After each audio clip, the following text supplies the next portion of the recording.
Good evening, good evening, good evening. This is Tony Jackson, the Real Money Coach. I'm here, y'all. I'm having a little bit of technical difficulties, but we are here. We're going to work through them. Listen, I'm excited about tonight. We have a wonderful show for you tonight. You are going to benefit from this. You're going to learn. You're going to get excited. You're going to be encouraged. You're going to be ready to do some marvelous things because we have a phenomenal guest tonight. And Tanya Blanchard, she's going to be with us. And Kimberly's already on it. You know what we do on the Real Money Coach show. We put where we are watching from in the chat box. So put what city, what state that you're watching from. And I have some wonderful things to share with you tonight. Absolutely some marvelous things that happened earlier today. I've been busy all day, y'all. Been busy in person meetings, believe that or not. In-person meetings, but I had some great ones on today. And so we are looking forward to sharing that information with you here momentarily. All right, we got Alabama. I think that's Birmingham. That's probably Harvey Jones. Thank you for being here. Listen, I've been mentioning this to you guys on this Saturday. I am going to be in Atlanta, Georgia, Marietta, to be exact, and I'm going to be at the Big Business Conference. And Dante can probably pull that up. Dr. Benita Harris, thank you for being here. I wanted to just talk to you a little bit about the Big Business Conference. It is going to be an absolutely great conference. It's there in Marietta. And if you're in the Georgia area and you would like to attend this conference, as you can see, the cost of the conference is $199. But if you're in the Georgia area and you would like to attend the conference, if you would just text me, I got one ticket. I got one ticket. So if you have my phone number, you like that one ticket, text it to me, and I'll make sure that your name is on the list for the event. Now, to give you an idea of what's going to happen at the Big Business Conference, there is, let's see, let me get the agenda up here. I think. All right. Here we go. The Big Business Conference. And so on the 28th, it kicks off at 9 o'clock. And it's in Marietta, as I mentioned. At 9 o'clock, we're going to have someone talking about business formation and contracts. And then we're also going to have someone talking about corporate accounting. And then we're going to have someone talking about business and personal credit. Lakeisha Williams, who was on our show not too long ago, she will be talking about investments. I will be coming in talking about iPad Your Money, financial education. And then following me, there will be a financial planner. All that is in the morning. The afternoon, we have that's the financial segment. In the morning is the financial segment from 9 until noon. That afternoon, after lunch, starting at 1:30, we have our health and wellness segment. Someone's going to be talking about meditation, mental health, nutrition. Another break, and then we will finish it up with the personal development segment and talking about effective communication, social media, PR marketing, and then entrepreneurship. So that rounds out the full day. And then I believe even that evening, there is also a after hours party type of thing. And so if you're in Atlanta or in that area and you would like a ticket, if you would text me, I have one ticket left that you can have for free, no charge. And so if you'd like that ticket, just let me know. If I don't have a text message by the end of the show, I'll put my number out there for those who don't have it. So, but it's going to be a great event. And a couple other people I want to say hello to, and that is Alice Martin. Thank you for being here. And then I do believe I see someone that is probably my man Chad, who is in Columbus, Ohio, saying go blue because he is a Michigan fan. So that's real quick what we have going in terms of this weekend. Make sure you dial in. It's going to be a great conference, and I'm looking forward to it. Now, let's do this. Let's bring on my co-host real quick so that we can chat a little bit. I can tell her a little bit about my day today. Michelle, how you doing? I'm good. How are you, Tony?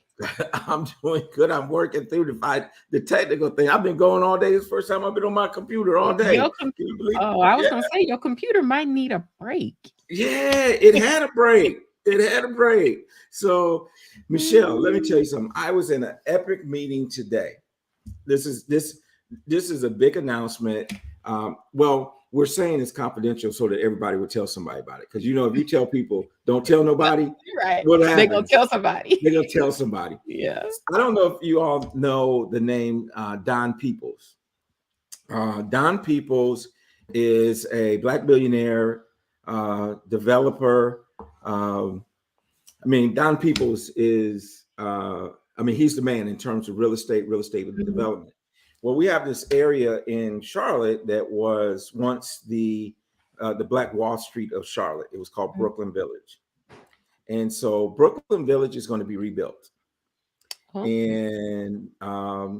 and to the tune of about $850 million dollars. $850 million. wow. Don is the developer of it. Mhm. And so I had a meeting along with Dr. George Fraser, Michael Roberts, some other folks a couple weeks ago about putting a project in on his development. Okay. And so today we actually met in person, walked the property, and all that type of thing. So what we're looking at doing is a Black Business Museum and Hall of Fame in Charlotte. Ooh, So nice. Black Business Hall of Fame and Museum in Uptown Charlotte. Okay. And so that was pretty exciting. We Yeah. had we had a luncheon today, and we walked the property with Don, and he did commit that he would come on our show and share some Really information about nice. that. So I'm pretty excited about it. I mean, Yeah. that's huge. That That's is huge. And of huge. course, we got to raise a whole lot of money to make Mhm. this happen, simply because you got to have money to put the building up. You got to have Mhm. operational funds and that Mhm. type of thing. But it's not a sealed deal, but it's really, really close to being a project that would happen here in the Queen City and give people even Wow. more reasons to come and visit our Yeah. lovely city of Charlotte, North Carolina. So, what do you think, Michelle? You think that's a good idea? That's awesome. Yeah, I think that's a great idea. Yeah, That's because there awesome. there are about 145 museums, Mhm. African American related, cultural, slavery, lynch museum, all these type of things but there's no museum that is dedicated to Black business. And Wow. so it's going to be a Black Business Hall of Fame, museum, and entrepreneurship center. So it would be a Okay. center for teaching entrepreneurship, et cetera, et cetera. Ooh, I like that. So I yeah, like that. I did just hear or did I read it or did I hear? I can't remember. But Charlotte is I'm not Charlotte. North Carolina is the number one state for small business I believe that. development or something. Mhm. Yep. They're Yeah. they're I mean, and they're pretty aggressive in terms Mhm. of supporting Black business and that type of thing. But I think there could be more. I mean, Mhm. obviously, there's always room for improvement, and Right. so and a part of this whole Brooklyn Village project is 25 acres in Uptown. So Okay. that's a large piece of land in the It middle of is. Uptown, but um, Wow. and there's a whole story behind how he got to be, ahead of that project. But he Mhm. is referred to as the Black Donald Trump, except Yeah. for he's real nice, right? Right, except Yeah, he's not really like nice that. guy.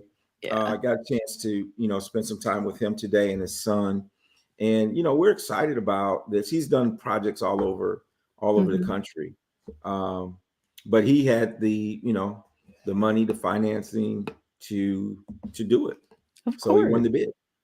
That's So awesome.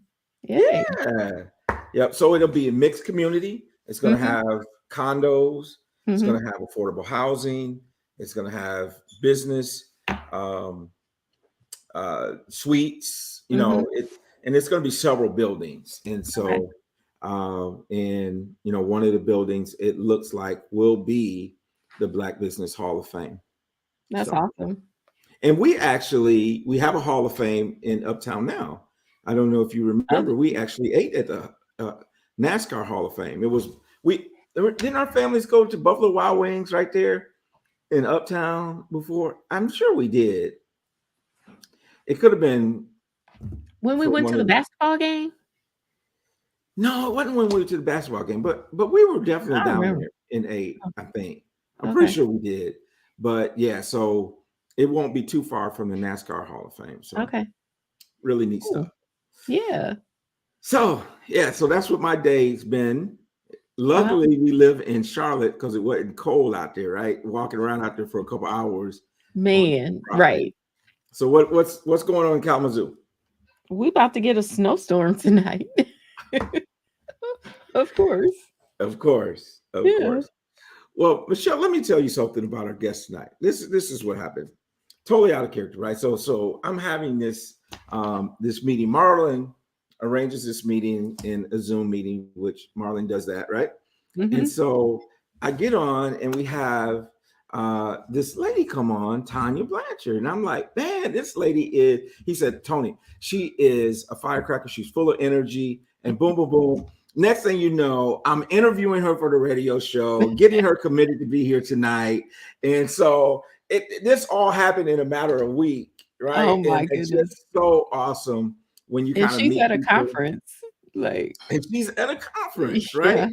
And so, you know, that just tells a lot about her and her willingness to come on. Mm-hmm. And so she is the founder of Madison Chase Capital Advisors. Nice. Now, Michelle, I'm going to tell you something. This is all you need to know, right? Mm-hmm. Where do you think the name Madison Chase came from? I'll give you a guess. I don't know. Fifth Avenue, Madison, New York. Her kids are kids. named Madison, Madison and Chase. I love it. Anybody who names their business after their kids, right?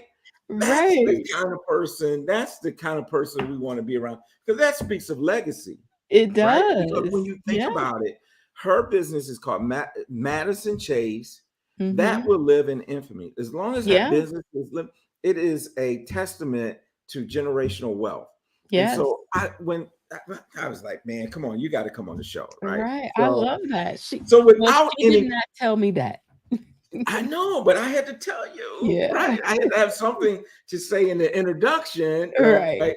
So without any further ado, let's bring on Tanya Blanchard.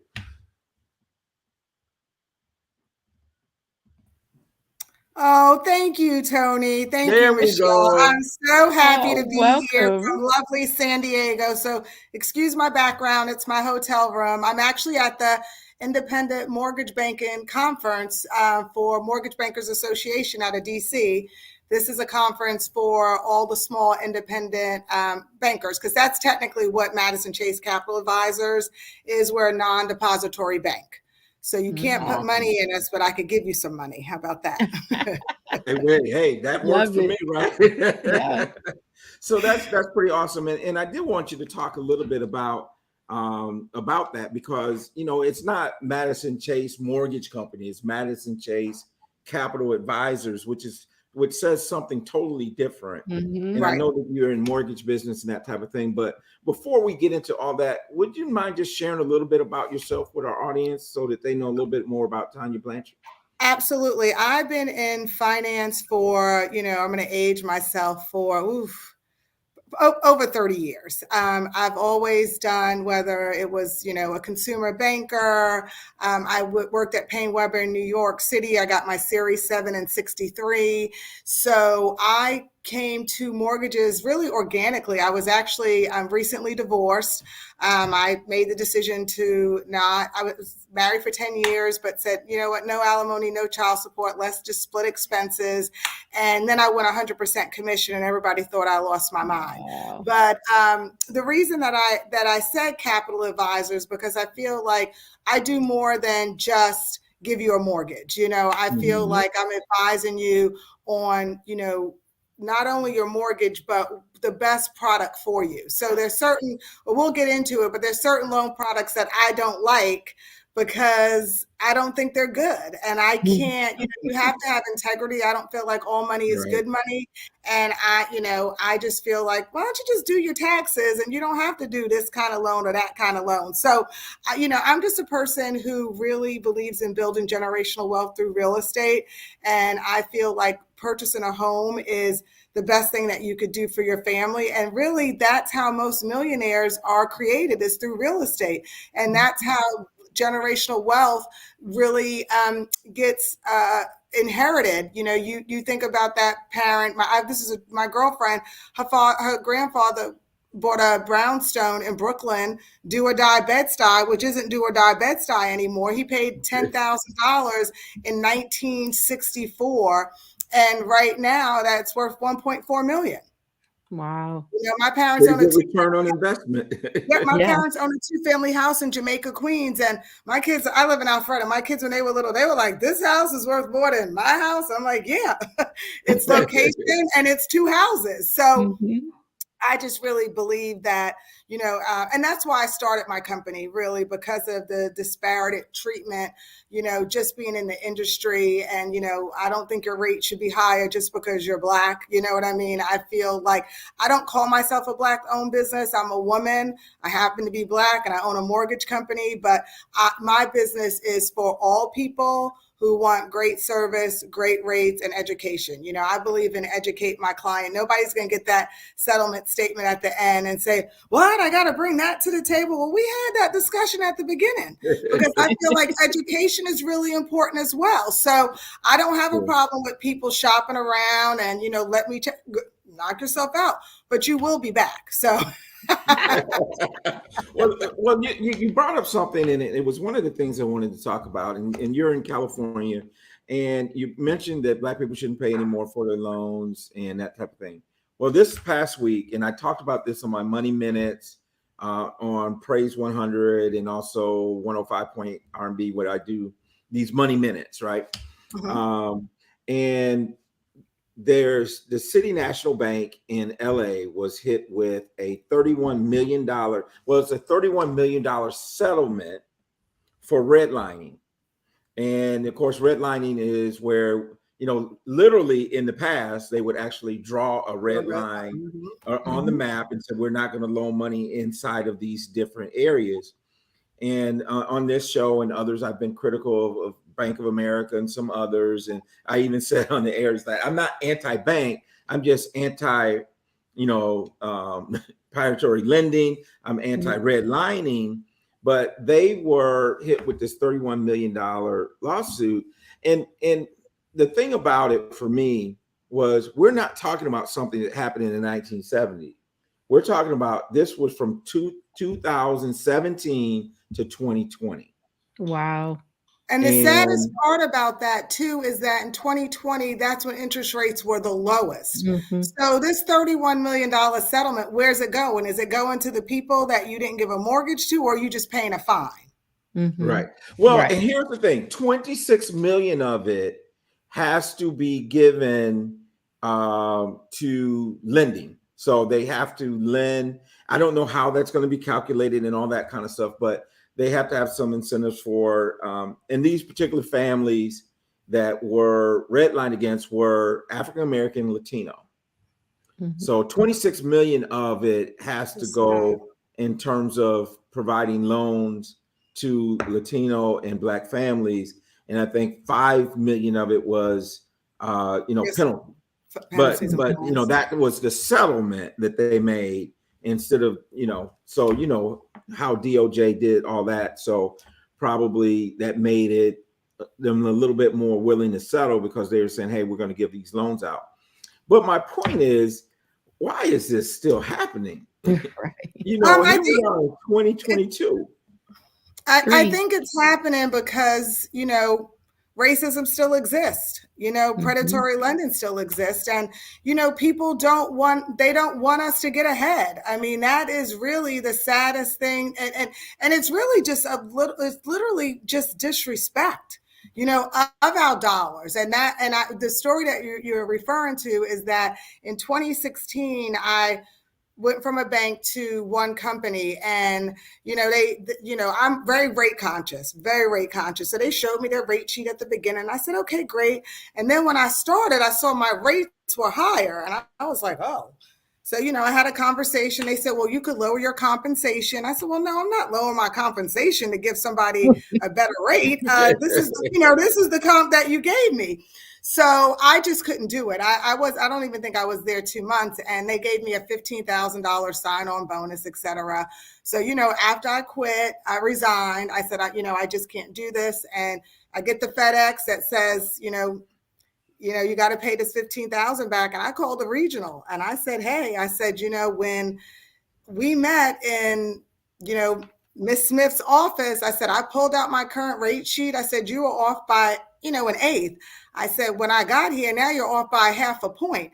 And I'm not doing that. I'm just not. And I said, I don't understand why rates are different from the north side of South than the south side of town. And, what people don't understand is, a $300,000 house or a $400,000 house, whether you're black, white, green, or yellow, that's 2 people or 1 person getting up every day, putting on their clothes, going to work to provide for their family. You can live in whatever part of town you want to live in. I don't think one part of town is better than another part of town. Everybody has their comfort zone. Everybody has where they want to live. And what happens is people get so familiar with me. I'm always the only chip in the cookie. Even at this conference, I'm always the only chip in the cookie. And people just literally forget I'm black. And that you're going to be like, no. So this guy is literally, he's like the VP, and they have new construction. And he's just talking about the South side. And I said, you do know I'm black. Oh, yeah. Tanya. I said, you sit here like, I live in Alpharetta, but I'm still black. I mean, you're talking about my people like I'm not there. So they left me alone. They said, but you're different, right? Right. You're different, right? I'm no different than any other person that gets up every day. And that's what I always tell people. If you really think about life and what you want a home for your kids, you want a home, you want a good job, whether it's, your own business. Everybody's not going to be a business owner. You know what I mean? But you want to be able to provide for your family and go on a few vacations. My biggest thing is when people start talking about welfare and they not doing that. And I'm like, but they just existing. They ain't going to Disney World. Right. You know what I mean? Right. Like, you say, I'm not giving them no money. Money to do what? They ain't doing nothing. They're just existing. And I feel like you want to live life. And I feel like home ownership, we talked about this, Tony, for children is just huge. It's nothing like the security of, walking in a house and knowing that this is my house. This is my house that mom and dad bought. I love when kids come to closings. I love when they send me pictures of them in their room. They picked out their room. That's the joy for me.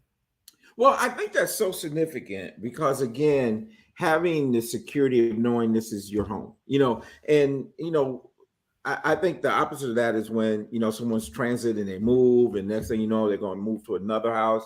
But when you, and I think on Saturday when we were talking on the radio, you said to get off the bus and be able to walk into a house and know that that's your house, that you say you can draw on the wall if you want to. Well, not mine, but you're gonna be in real trouble. But my wife is not but in trouble from you, not from the person that owns the house. Not from the person that owns the house, right?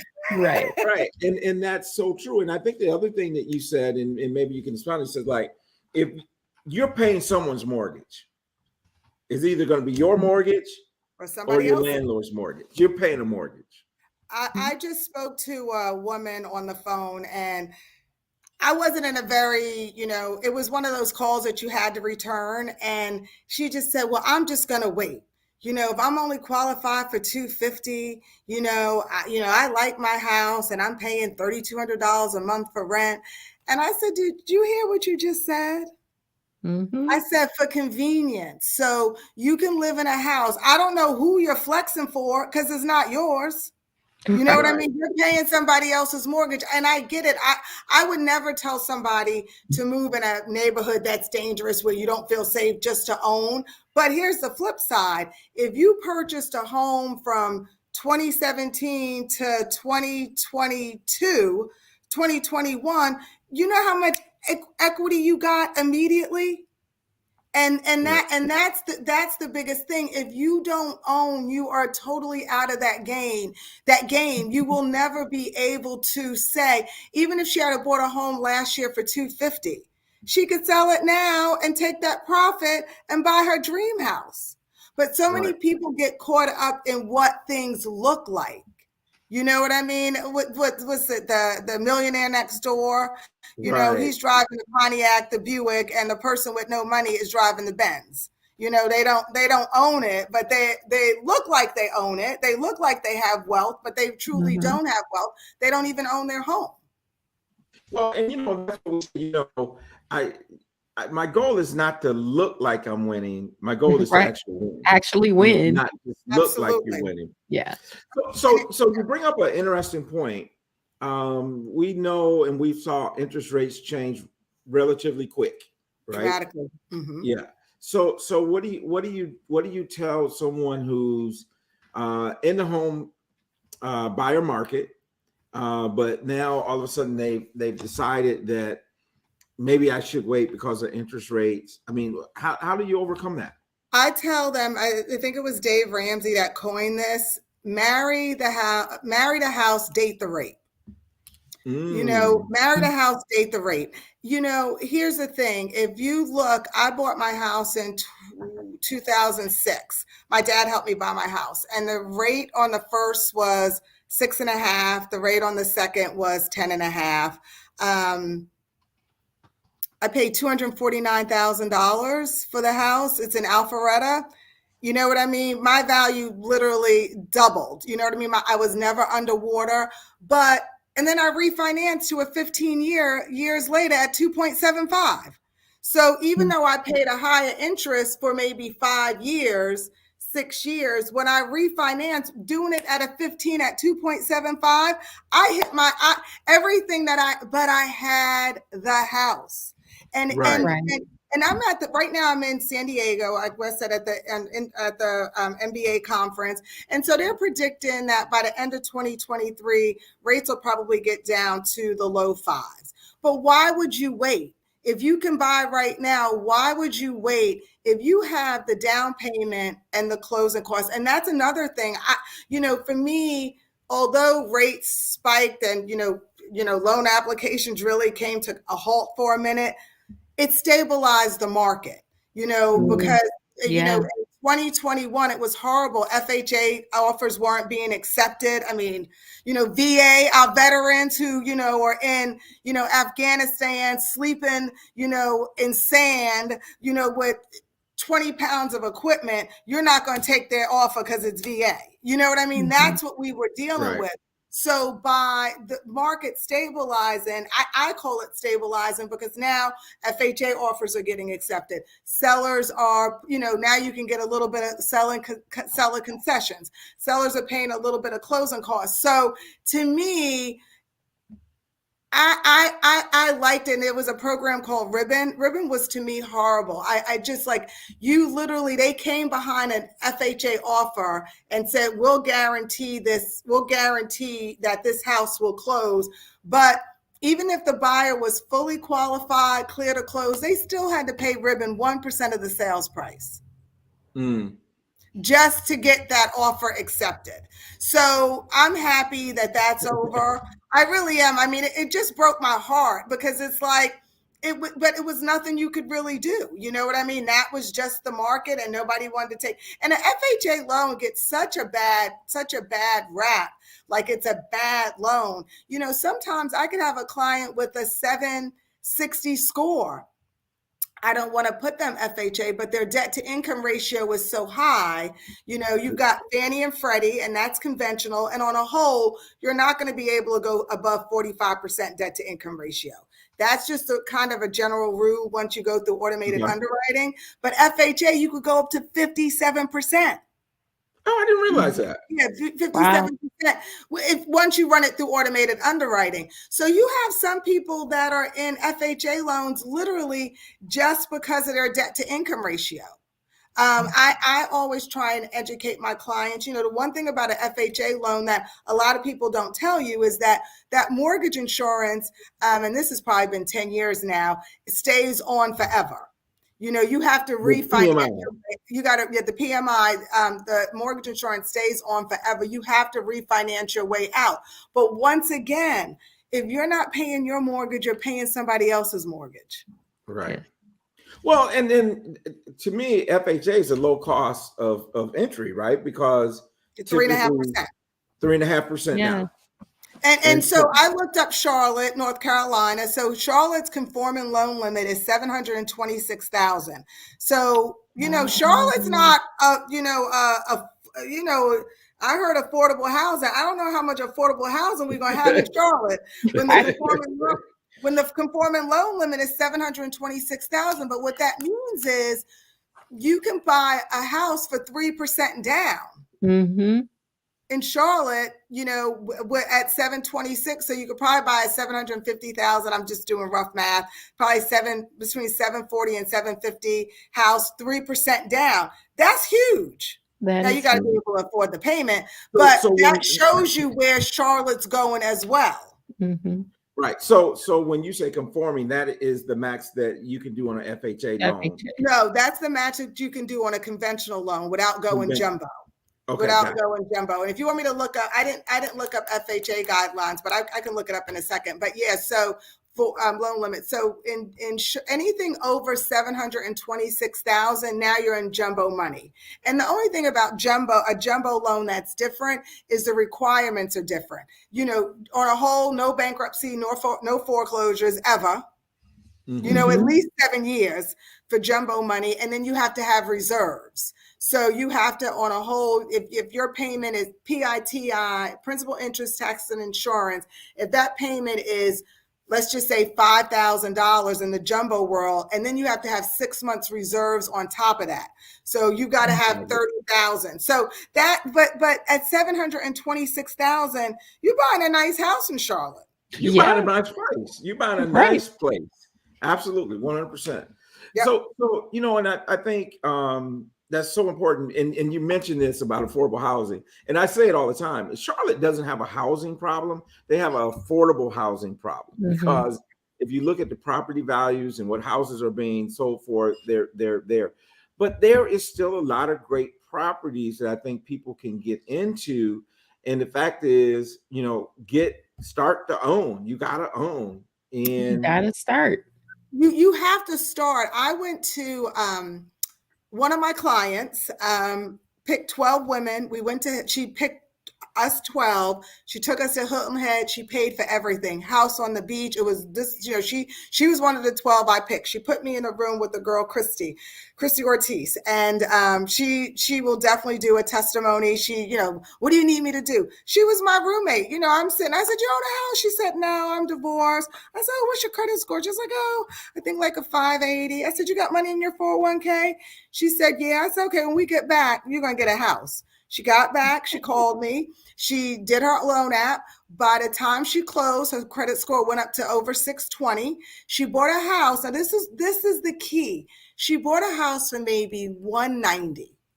Mm-hmm. And the average person, it was in Gwinnett County, the average person would have said, oh, I don't want that house. But Chrissy's like, you know what? I'm divorced. I've got 4 kids, you know, I'm happy. She bought the house. Fast forward to 2020, she sold that house, bought a house her dream house for $350,000, paid off her car with the proceeds, and was able to put $5,000 on her next house and still have a little bit of money left over. Wow. Now, what if she had said, oh, well, you know what? I'm going to wait. I'm going to wait for my house. And was her family happy? Her family was, you are happy to own. There is a whole different feeling of owning a house, regardless if it's your first, it's a fixer upper, it's yours. And Yeah, that that is ownership. the biggest difference. And so Christy is my poster child for just start somewhere, you own it. Yeah. Right. So tell us a little bit, what about in the commercial side of things? Not commercial, but income property. I'm not Investing the side. commercial, Yeah. but the Okay. investing So side. Tell investing, us so a little you've bit got a about that. couple, so investment on a whole with an investment loan, you really want to put 20% down. And it's, well, you say, well, technically you could do 85%, but the mortgage insurance is so high that, and the points are so high because with loans, you have a thing called loan level pricing adjustments. So for an investment property, it's automatically a higher rate. It's automatically more points because here's the bottom line. If things start getting, hairy out there, that's going to be the first property to go. It's not going to be the house you live in. So Right. so that's one of the reasons why, the interest rate's a little bit higher. But so I just always tell people 20% down. They do have loans called, it's investor stated loans. And so that would be considered a non-qualifying mortgage. So a qualifying mortgage just means it's Fannie, Freddie, FHA, USDA. Those are qualifying mortgages. This is a DSCR. So it's a debt service coverage ratio loan where you don't have to give any income. You don't have to give any income. You have to be self-employed. You don't have to give any income.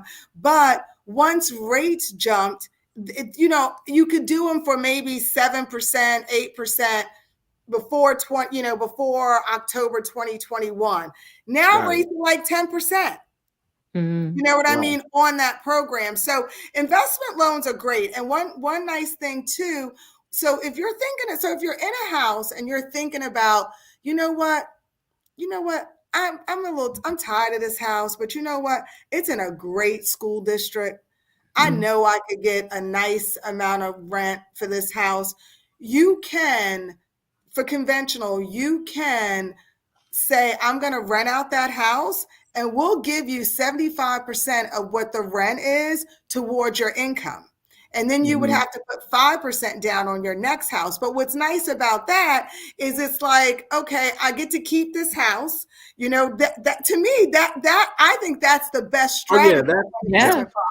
Yeah. And technically, you have to live it because, on all these, everybody with the multifamily, buy one, live on the other side. That is great. But if you look at the market, there are not a lot of multifamily houses out there. That's one thing that really is all about zoning. It's not even supply or demand. A lot of cities don't want multifamily. My parents live in Jamaica, Queens, and I was home last weekend. And on this block, oh my gosh, you should see this mammoth, but it's in Jamaica, Queens. So they're proving that you could keep over developing that. They don't care. It's not Long Island. You get what I'm saying? Mm-hmm. Right. But I just feel like your first house should, if you have the appetite to be a landlord, you know what I mean? That would be the perfect segue to owning an investment property. Just know when you buy your next house, you have to put 5% down, not 3%, because you're not a first-time home buyer. So basically, you're talking about two FHA loans. Like if you have an FHA on the first, and if you have an FHA on the first, FHA doesn't allow you to have two FHA loans. You can't have two FHA loans. It has to be. This is the only way you can have two FHA loans. One, you relocate, and that is literally a relocation from, Bank of America in Charlotte to Bank of America in Atlanta. You can have two FHA homes, or your familiar status has changed. So when you first bought your house, you were single. Now you're married with two kids. So now FHA says, okay, you're moving up. You can have another FHA loan. So FHA does not allow you to have two mortgages. They have really strict guidelines in order to do two. So I would just say, and FHA, FHA also is weird that if you're moving out of your house, and even if you fit those criteria, they won't let you use rent. They won't let you use the rent to help with the income. So I So always tell I was gonna ask you about the rent piece because I think that's huge. And sure, you said 75%. right. Now, how if you're still living in the house, do you have to produce a lease or do you have to Yeah, or you is just it need a fair lease. market You value? just need a lease. Yep, you just need a lease. So if you're buying and you need that income, the appraiser will take care of that. The appraiser will give the underwriter what the rental income is in that area, and we can use 75% of that. So if you're buying, an investment property and you really need that rental income to help you qualify, the appraiser will do that in his appraisal report and say, oh, in this neighborhood, I'm going to use easy math, you can get $1,000. So the underwriter will, on a purchase, use 75%, $750 for your income. So that's one way. And then if it's conventional and you're moving out, you just need a lease. And so it's like, I always try and say a lease and security deposit, but technically the guideline is you just need a lease. You need a lease that's going to take place. The person's going to close within 60 days. Because if you're moving out, February 5th, you're not going to have a lease that starts, February 9th. You know what I mean? Your lease is going to start March 1st. And that's Well, totally fine. Right. You could try, but so you just need a lease. And whatever that lease says, we can count 75% of that. Okay, that's awesome. And I guess the bottom line in all of this, Tanya, is that, act now. I mean, because, there's so many unknowns. We don't know what's going to happen with interest rates. We don't know what the Fed's going to do. Nope. And you can start your equity, your generational wealth now. And I love how you said it, marry the house and date the rate. Right. And here's another thing for parents. So here's one of the big we talked about this housing. Oh yeah. I want you to share this one. So I want every parent out there to, people will tell you that, you could open a credit card in your kid's name at 12 and all that nonsense. I don't believe in that. I believe you start when they graduate from high school. You know what I mean? Like, that's what I believe. And I'm only going to say what I believe and what I feel is best. So when your child graduates from high school, the first thing you do is put them on 2 of your credit cards. So you put them on on your Amex and your Capital One. I'm doing that because that's what I did with my kids. Put you on Amex and Capital One. So now they've started to develop credit. Year 2, you get them their own credit card. Now, one thing, even for my son, all cards, minimum payments are on auto pay. You don't want to slip up of a 30-day late. And this is only for parents who are fiscally responsible. If you're struggling with your credit score, this is not your kid on your credit card. You know what I mean? This is because you wanna. This is to improve your child's life. So here's what I say: put them on the initial your 2 cards for 2 years as an authorized user. Their sophomore year in college, give them 1 card. Now, what you've established are 3 trade lines. Okay. So you've got 3 trade lines. Now, when they're a junior, their education counts. We use 2 years of education. So right before their junior year, school starts in August. So in July, you go out with your realtor, find out their house. Now you can be a non-occupant co-borrower. So now you're getting either conventional at 3% down or FHA at 3% down. So now while they're a junior and a senior, they've got roommates paying the mortgage. So now 2 things are happening. Number 1, you're not paying for this mortgage because now they got roommates. So they got 3. And I personally recommend that you do the leases directly with the parents. Don't say, oh, you know what, Michelle, I know, I love Lisa, talk to Lisa's parents, let them sign the lease, let them pay. So now, while your child's a junior and a senior, they're building equity. You're not paying for housing. Now they graduate. Now you just got a decision to make. Are we going to keep this college townhouse? Or Mhm. are we gonna, you know what, you know what, Mom, I'm in, I've lived in Michigan my whole life. Let's just sell it. You know what I mean? I want to sell. I want to move to Atlanta. Or, you know what?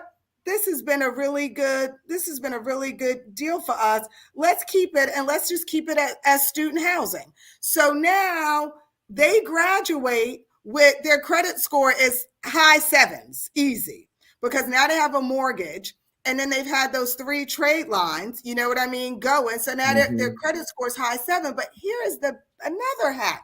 When they graduate and they get that offer letter from whoever, they can use that offer letter to buy a house. They don't even have to start the job. I had a gentleman, he's on my Instagram. He was such a sweet kid, kind of reminded me of my son. He went to Georgia Tech, and his graduation was like May 8th. His closing was May 26th, and he started his job June 5th. Wow. Right. So there are a lot. I think those are the two, housing hacks. I think number one, when you graduate from college, your education is your job. So you can immediately purchase a home in that new city that you want to live in immediately. So you could get that condo with 3% down. I had a woman, somebody referred me, and she was doing it as a second home. And recently we talked about loan level pricing adjustments. Recently, Fannie and Freddie, a second home has the same hit as investment property, where before a second home, the rate was the same as primary. So she's like, well, I'm going to do a second home. And I was like, well, does your daughter have credit? And she said, yeah. And I said, okay, well, let's do this. We did it as a second home. It was a condo. She did 5% down. She was going to do 10% and have to pay points. She did 5%. She was so happy. She's like, oh my goodness, Tanya, this is so great. And her daughter is a junior in college with roommates, and she owns her house. Her condo. I love it. I love it. Yeah. Now, Tanya, you just dropping so many nuggets, man. So many. Y'all better get the recording. Listen, this is going to be on YouTube tomorrow, right? Tomorrow, go to Real Money Coach YouTube, click on the live link, rewatch this, because I know some of you are watching this and say, what she say again? Wait a minute. Let me back that up. I'm doing the same thing. This is not a podcast. This is live. You can't rewind it right now. You got to wait until tomorrow. But then go back and rewatch this, because you are giving such great advice. And the one thing that is abundantly clear to me is that mortgages, right? I mean, you know your stuff. And I think that's so important, is that we know our craft, right? Absolutely. So now, we do have your contact information scrolling on the screen right now in terms of phone number, email. So what would you tell someone who's, I think right now you're in Georgia, Florida, you're I'm in Atlanta and Georgia. And Tony, I'm working on Charlotte, North Carolina now. Tony, come on to North Carolina. Come on. So I'm like, okay, we're working on North Carolina. I would tell people, stay away from Credit Karma. If you really want to know, because we all have to start somewhere, and it's just nice to have a goal. I got my first house at, I think I was 35, and thank God, I think I was 37, but my dad helped me. You know what I mean? So thank God. I was recently divorced. He's like, girlfriend, when you going to get your house? I'm like, Dad. So I was fortunate that my dad helped me get my first house. But take your time. Credit Karma. They recently had a lawsuit for, click and bait, sweat and beer. Every time you click, they make money. So, and your score is not accurate. You want to go to myfico, myfico.com. You want to look at score number 245. That's your mortgage score. Because even if you have American Express, Credit Wise, Capital One, all of that, that's your consumer score. That's if you went to Best Buy. So I would just say, take the time, and really, if you want it, you can have it. It's just, how bad do you want it? Are you willing to be disciplined and save X amount of money, X amount of dollars a month? And that's really the biggest thing, is being disciplined and saying, I want this. And if it takes you 2 to 3 years to do it, that's fine. But it's so much better than never doing it. It's so much better than dying and your kids don't get anything. You know what I mean? They just got to move out where they were living. You know, it's just take your time. And if that's really something that you want, you can accomplish that goal. You absolutely can. Everybody can be a homeowner. Everybody can fix their credit, but you have to be responsible. And I'm really no nonsense. I don't want to hear them stories, you know, hey, my dad, that, you know, my ex, okay, but it's on your report. So what we going to do? We're going to sit here and argue, you know what I mean? He ain't paying it, so you're responsible. We got to do something about it. We got to do something about it. Now, listen, someone asked this question. How did your dad help you? Did he co-sign? My dad actually purchased the home as a second home. And that was back in 2006. So I was fortunate that it was 100% financing. So, but so two ways you can do it. You can have your parents be, if just get your credit score up to a 580, no disputes. And then your parents can be a non-occupant co-borrower for 3.5% and have a, see, here's, now I'm gonna be 100% transparent. I love this story. My dad said to me, Tanya, I know you'll never jam me. Right? Mm-hmm. When I went to refinance, now mind you, I got in the business at 2004. I bought my house in 2006. What happened in 2007, 2008? Mm-hmm. When I refinanced my house, I had over $5,000. I had a first and a second, $5,000 in late charges. But you know what my dad didn't have? 1 30-day late on his credit. Wow. Mm.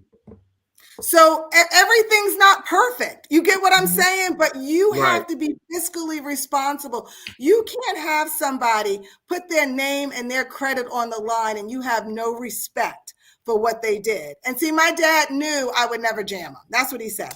I know you'll, and which was saying, I know you're going to pay that mortgage. And so when I was paying it on the 28th, 29th, I wasn't calling him. You know what I mean? I wasn't saying, hey, Dad, can you? So, you know, just be careful. If you want to help your kids, you got to know who you're helping. Because, you know, you have kids raised in the same house. You got one that would do anything like me, not to be late. And you got another one that says, oh, he'll be all right. You know what I mean? Oh, well, it happened. So you just have to have integrity. You know what I mean? You have to have integrity. Well, you know, I'm so proud of two people too, and one is my daughter, who at 26 bought her first house, right? See, and with no help other than moral support to save and do the things that she did from mom or dad. I mean, I went over there and did a whole lot after that, putting in light fixtures or whatever. I don't paint. I don't paint. I go, baby girl, daddy don't paint. I'll come over and screw in some new sockets and change lights and hang up mirrors, but I ain't painting, right? And then the other one is my godson. My godson is a homeowner at a very early stage. That's Michelle's son, by the way. 27. That's awesome. But y'all did a great job, though. But y'all set them up for success. And don't get me wrong, you planted the seeds and it watered and it bloomed. And now look what you've done. And it's because of what you poured into them that they were able to do it. You know what I mean? And not be scared to do it and know to do it. How about that? Right. Well, and here's the other thing too, is that I think we have to also, because we've made mistakes, right? We've all made mistakes, and being able to share that with them so that they don't make those same mistakes, I think is also an important thing. And it's so too, and I always tell the story, I've told it before, y'all probably tired of me hearing it. I was my grandson, Cameron, it was probably a year ago, we were riding down the street and he said, so granddaddy, let me understand this. This is right after his mom bought a house, right? And all this, he said, let me understand this. He said, so if you rent a house and you move out, it's almost like you have to give them money. But if you own a house and you move out, they got to give you money. Right. He said, you got it, Cam. You got it. That is in essence. And he says, and so his next thing is, well, I never want to rent. It's like, well, I don't ever want you to. So, but you know, and just getting those lessons early and being transparent with our kids and letting them know the things and mistakes we've made so that we can, Absolutely. teachable moments. Yeah. And that's why I'm transparent. I'm not saying that times aren't going to get hard. Things happen, the economy shifts. It happens, but you just have to be responsible. I call it taking your head out the sand. If your credit's jacked up, it's painful to look at, but it's not going to get better until you look at it. And God can't help you move if you in denial. Right. Right. So faith without works is dead. I mean, you can have all the faith in the world that your credit score is going to get better, but if you don't do something to make it happen, it's not going to happen. And you're not going to pay for the down payment if you have no discipline. Absolutely. Absolutely. So what do we have to start with, Michelle? You got to get disciplined and save money. What do you got to have? Yeah, you got to budget. Right? You got to start with a budget and a mindset. Yeah, and you got to start with a budget. And what I like about this whole conversation, it's not, we have to start, we talk about planning for, this is, some George says that, Black people, we plan for Saturday night, other people plan for 3 generations. It's, you need to plan for not just, and when you talk about buying a house, it may not be your dream house. And we say that all the time to people, is like, you have to remember, this is not your last house. Right. Yes. This is your first house, or maybe it was your second house. And so it's not the end all be all, right? This is but a starting point that can project you to exactly where you want to go. Yeah. Yep. I agree. And you own it. If you're not paying your rent, if you're not paying your mortgage, you're paying somebody else's mortgage. Yes. Right. I don't know how many times you said it, but the key word tonight, but you own it. But you own it. Anything else you want to tell us about your business or anything before we're I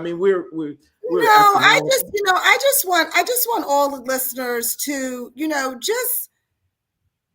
just really think about your goals and your dreams. And if it really is to buy a house, you know what I mean? Just, you can do it. That's really what I want to say. My business, I've owned my own company. It'll be 5 years in June. I've been doing mortgages for 18 years and I love it. And I'm passionate about it because I want to help. I want people to get in their homes. I want them to be educated.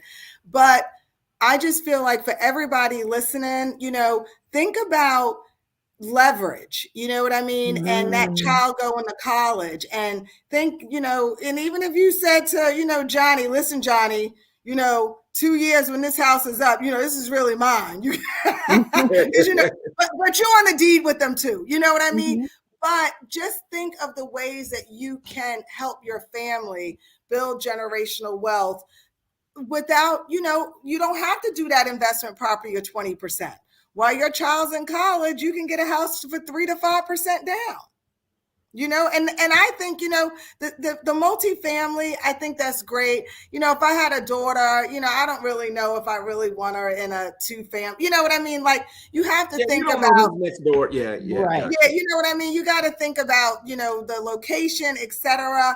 I think 2-family houses are great, but I also think a single family house where your roommates are paying your mortgage is a great thing as well. Yeah. That's a pretty community housing, right? You see a you lot go. of those now too. Yep, where you have absolutely. the community housing where they're renting rooms and common areas, and you see a lot of that. One last question. What about Airbnb and stuff like that? Well, for me, Airbnb, so you have to be careful. Like for example, Atlanta is in the process. I don't know if they passed it or not, but you can only have 2 properties that are Airbnbs. You know what I mean? When you Airbnb, you have to be careful of the neighborhood. You have to, if you buy, I have a client that bought a condo with a friend, and I know both people, and they bought a condo that they couldn't Airbnb out. So they had to turn right around and sell it. And I was like, I'm going to call her Jane. I'm like, Jane, you and Bobby didn't, his friend was in a jam. So now you done spent all this money. You got equity, but who cares? You got to turn right around and sell it. So Airbnbs, you just have to be careful of the city that you live in. And now they're doing local ordinances are, saying what you can and can't do. And just be careful, especially if you buy a townhouse or a condo. especially find out in that community, is it least restricted? Yeah, in terms of Yeah. the HOA and those type of things. Absolutely. And I think that's another thing that's happening a lot. We're seeing in Charlotte where there's more and more areas, HOAs, that are also preventing the big housing companies coming in to buy, these the corporate housing where they're buying, for rental properties and that type of stuff. They kind of keep, we want to keep the housing values, home values up. Absolutely. So, Absolutely. Well, you always know, you can go through a neighborhood and you can tell a neighborhood whether without an HOA, but also a neighborhood that's predominantly renters, because that's when the grass is a little higher. You know what I mean? It's just because it's not theirs. They don't own it. They don't own it. Pride of ownership. Pride of ownership. Listen, if y'all didn't get anything else out tonight, Tanya Blanchard said, own it. You gotta own it. You gotta own it. So own it. And don't give up on your dream. The feeling's gonna still be the same, whether it's in 3 years, 1 year, 5 years. Just don't close your eyes and not have purchased a home. And if you're a veteran or your dad's a veteran, help, you don't want, that's 100% finance. And that's a whole nother story. That's 100% finance. And it's sad to see a veteran die without using that GI Bill to purchase a home. Because the VA really is one of the best loans out there. There's no private mortgage insurance, and rates competitively. VA loans have the lowest rate and no mortgage insurance. Wow. There it is. You gave a lot of information tonight. Thank you so much. I know my pleasure. I'm so happy to be here. At the conference, probably waiting to go to dinner. Like, we got to get off this phone. It's dinner time or what have you. So I really do appreciate you taking the time to absolutely, my pleasure. Let's see. Alice Martin said, "This is so great. Sending a link to the relative in real estate business." So they're sending your information to one of her relatives in the real estate business. Thank you. So that's ultimately, for me, when our guests come on, and if you pick up a piece of business or something for being on our show, that's like the ultimate for me, because you give your time and that type of thing. And then if it helps our listeners, it's just a win-win all the way around. It's a win-win. Absolutely. Absolutely. That's what it's about. It's about educating our community and really helping our community. And, you have to be careful, because, we could be predatory lenders too. Right. That's a whole nother story. Oh, Lord. Oh, Lord. Let's end on a positive note. Everybody go own their house. That's right. Own your house, y'all. Own it. You got to own it. Awesome. Well, thank you so much again. My pleasure. Everybody, it's been a great show. We kept you over a little bit again this week, but it's great. Make sure that you dial in for the radio show on Saturday at 7:30 a.m. locally, and in podcasts, wherever you get your podcasts. And you can go back and listen to Tanya on the radio show last Saturday, and the podcast is out there wherever you get your podcasts, Apple's, Google, iHeart. I'd love for you to go to YouTube. And then this whole thing will be on YouTube tomorrow. Just click on the live link. Thank you so much. Everybody have a good evening. Good night. Good night, everybody. Bye.